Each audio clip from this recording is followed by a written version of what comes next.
military, they are looking out for their team members first. Yeah, And if you're not going to do business like that, even for yourself or a team, then you shouldn't be in business. Clients, you do it for your team members, and that's it. It's a deal breaker if you're not. Then you're not really running a team. Joey and me. You know, Patrick works alone. You know, he's our Superman. That's true, but it's not true because every transaction involves a team of people. You know, the people sitting in this room plus Joey. On the seller side, you know, we're quite skeptical of people like you and Joey. But no, to be honest, when I see that the inspection or the even on the seller side, if I see an inspection is done by a company that I've heard of and know and think Think that they're deal killers? Well, you know, if I Respect. I know that there is a particular respect. That's a good word. If I see Joey's name on as the mortgage broker and I represent the seller, I can say to my seller, "Hey, I know that guy knows what he's doing. I trust him, and we're not going to have problems on the loan on this one." I see Charlie's company. I know I'm not going to see things. There's an inspection company out there who I won't name, and I've heard it out of the mouth of the owner. He says, every single inspection is going to say something about the furnace because if I don't, I'm going to get myself at some point something's going to get found out that is going to come back on me. So if I don't have that, if I have that in every report, no one can ever tell me I didn't identify something. I had another home inspector to say that I mark every basement as water entry. And if I can't find a water leak, I'm going to urinate in the corner. Oh my gosh. Exact That's extreme. words. This is what I'm saying. This is what I'm saying. So there like, are wackadoodles out there. That's crazy. Because and that's why do they do that is because they really only care about themselves in a sense. They don't want any trouble going forward. And if it means causing trouble for other people in the short term, I mean, because look, if the deal gets killed, they're probably going to get hired for another inspection because, you know, by and large, that buyer is going to kind of look at them like, you really saved me from a bad situation. Well, you don't need to have that goal because you're not looking at it from like this little tiny perspective of, you know, it's a mentality of not abundance, but of the other one, the opposite. You know, it's Scarcity. There you go. The anti-abundance. There you go. I got my hype man over there helping me out.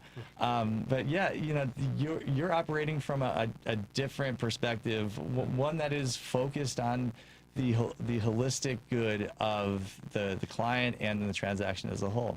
I can't wait till that Real Estate Central app gets running and live because that's the whole thing that I think if I can talk or convince real estate agents and home buyers to use this thing, now you're going to have like a home inspector in your pocket. You're going to have a radar professional in your pocket. You're going to have a communication tool. So before you even put that offer in, you're going to find out how old this roof is, how old these things are, you know, and that's my goal. The more knowledge you have going in here, and Nicole, please tell me, why the heck do we not do pre-listing inspections in this state? I'm sorry, I'm going knucklehead here. So do some states, is that a law in some states? Not necessarily a law, but it's common. Like in California, every house gets 2 inspections. Washington State is the same thing.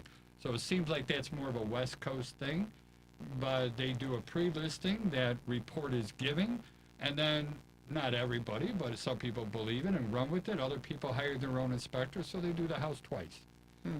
You know, but why not fix those problems and get them the heck out of the way in the first place instead of running with this? Or not fix them and just work that into the negotiations so that you don't, you know, you're not, because here's what the seller doesn't want ultimately is to agree on a price and they've kind of put that money in their pocket and then something's discovered that. Isn't that the norm?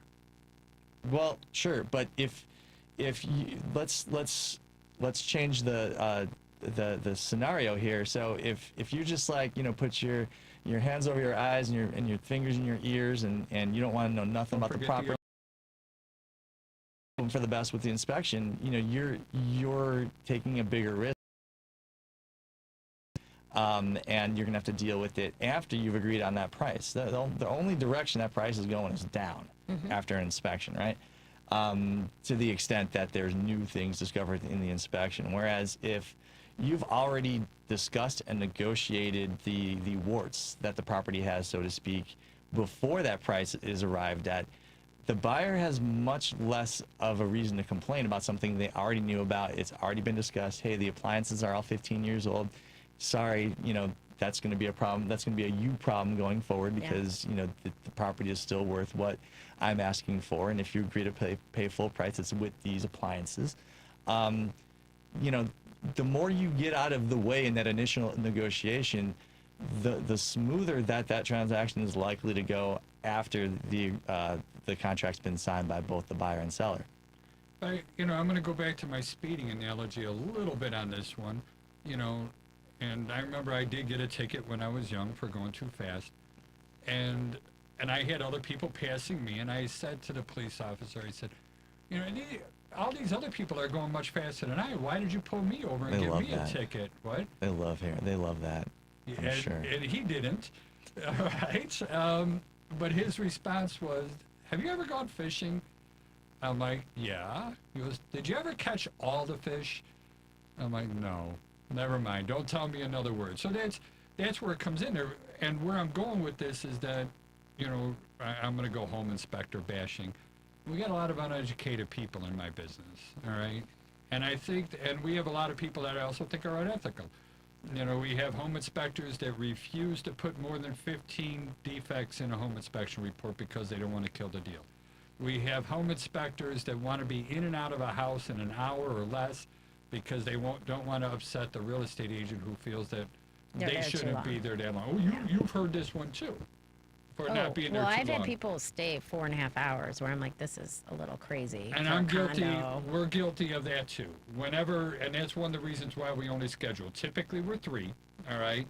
But if there's a lot of stuff wrong, or I have a client that wants to ask a lot of questions, I don't want my client to feel rushed. And That's I don't. different. It is, I guess, different. I think that's different. I think there's a reason. The Yeah. other people are just staying to stay, and it's in a small, you know.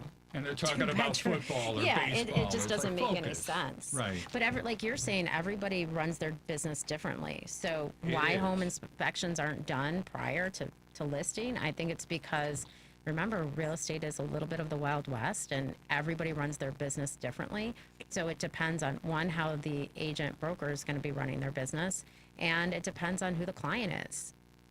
No, I'm with you 100% on that. It's also, you know, but we're also, you know, group, you know, a herd, I guess, is the word I'm going for. We, you know, the second level of Maslow's hierarchy of needs is going to be belonging to a group.